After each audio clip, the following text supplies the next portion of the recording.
Bonjour à tous. Nous vous proposons dans cette vidéo 5 questions sur les nombres et les calculs. Chaque question est suivie de sa correction. Vous pouvez appuyer sur pause après les énoncés pour avoir le temps d'y répondre. Première question. Il faut définir l'opposé d'un nombre et donner la définition d'un nombre décimal. Notons n un nombre. L'opposé de n est le nombre qui additionné à n donne 0. On le note moins n. On a alors n plus moins n qui est égal à 0. On dit qu'un nombre est décimal s'il peut s'écrire comme le quotient d'un nombre entier relatif par une puissance de 10, donc de la forme a sur 10 puissance n avec a entier relatif et n entier naturel. Question 2. On veut savoir si le nombre 486 732 est divisible par 3 et divisible par 9. On utilise pour cela le critère de divisibilité par 3. Un entier naturel est divisible par 3 si et seulement si la somme de ces chiffres est divisible par 3. On fait 4 plus 8 plus 6 plus 7 plus 3 plus 2 qui donne 30. Or 30 est égal à 3 fois 10 qui est divisible par 3. Donc 486 732 est divisible par 3. Pour savoir si ce nombre est divisible par 9, on utilise le critère de divisibilité par 9. Un entier naturel est divisible par 9 si et seulement si la somme de ces chiffres est divisible par 9. La somme des chiffres est ici égale à 30, qui n'est pas divisible par 9. Donc 486 732 n'est pas divisible par 9. Essayons de comprendre l'idée de ces deux critères de divisibilité sur l'exemple précédent. On décompose 486 732 dans la base décimale. Ce nombre est égal à 4 cent milliers, plus 8 dix milliers, plus 6 milliers, plus 7 centaines, plus 3 dizaines, plus 2 unités. On découpe 100 000 en 99 999 plus 1. On fait de même pour 10 000, 1000, 100 et 10. Puis on développe chacune des parenthèses. On peut factoriser par 9, donc par 3 fois 3, les nombres de droite. Ceux-ci sont donc divisibles par 3 et par 9. Le nombre de départ est donc divisible par 3 et par 9, si et seulement si la somme de ces chiffres l'est également.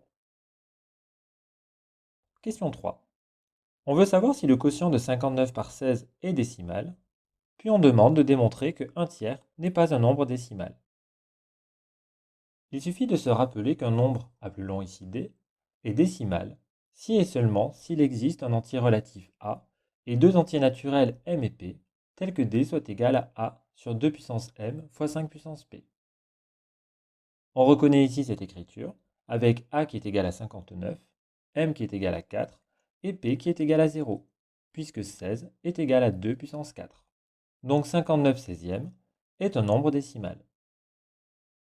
Pour démontrer qu'un tiers n'est pas décimal, raisonnons par l'absurde. Pour cela, on suppose la propriété contraire vraie, à savoir 1 tiers est un nombre décimal, pour aboutir à une contradiction. Si 1 tiers est décimal, alors il s'écrit sous la forme a sur 10 puissance n, avec a entier relatif et n entier naturel. Partons de cette égalité. En multipliant par 3 chaque membre, on a 1 qui est égal à a fois 3 sur 10 puissance n, puis en multipliant par 10 puissance n, on aboutit à 10 puissance n qui est égal à a fois 3. On aurait également pu faire directement un produit en croix. Donc 10 puissance n est divisible par 3. Or pour n supérieur ou égal à 1, 10 puissance n est égal à 10 fois 10 fois 10 n fois. Donc est égal à 1 suivi de n0. Et 10 puissance 0 est égal à 1. Donc la somme des chiffres de 10 puissance n pour n supérieur ou égal à 1 ou pour n égale 0 est égale à 1, qui n'est pas divisible par 3. D'après le critère de divisibilité par 3 vu à la question 2, 10 puissance n n'est donc pas divisible par 3, ce qui est en contradiction avec l'affirmation vue précédemment. Conclusion, l'hypothèse de départ était fausse, donc un tiers n'est pas un nombre décimal. Question 4. On propose ici de compléter quelques calculs. Il faut ajouter 99 à 62 pour obtenir 161.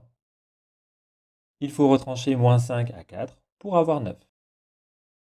Pour le troisième calcul, on se rappelle la priorité de la multiplication sur l'addition et la soustraction.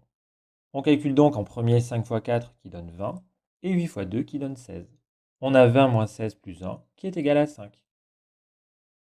5,4 moins 3,62 est égal à 1,78. On peut poser l'opération. On rajoute un 0 pour avoir le même nombre de chiffres après la virgule. On rajoute une retenue car 0 est plus petit que 2. 10 moins 2 est égal à 8. 4 est plus petit que 7, donc on rajoute une retenue. 14 moins 7 est égal à 7. Puis 5 moins 4 est égal à 1, d'où le résultat 1,78. Calculons 0,67 divisé par 1 millième. On écrit la division avec la notation fractionnaire. 0,001 est égal à 10 puissance moins 3.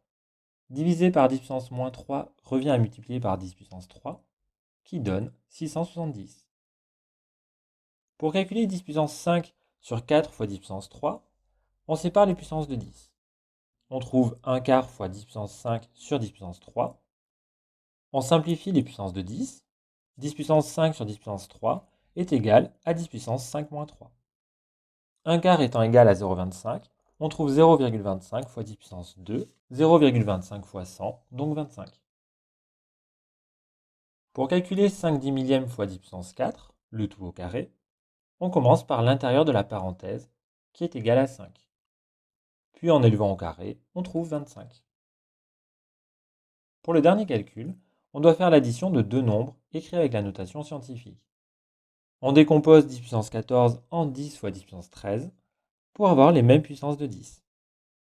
On fait alors 58 plus 2, soit 60, multiplié par 10 puissance 13, qui donne 6 fois 10 puissance 14 si l'on souhaite conserver l'écriture scientifique. Dernière question. Il faut ordonner les nombres suivants, c'est-à-dire les ranger du plus petit au plus grand, chaque nombre étant donné avec la notation scientifique. On repère d'abord le signe de chaque nombre. On a ainsi deux nombres négatifs et trois positifs. On les ordonne ensuite en comparant leur puissance de 10. 10 puissance 3 est plus éloigné de 0 que 10 puissance moins 6.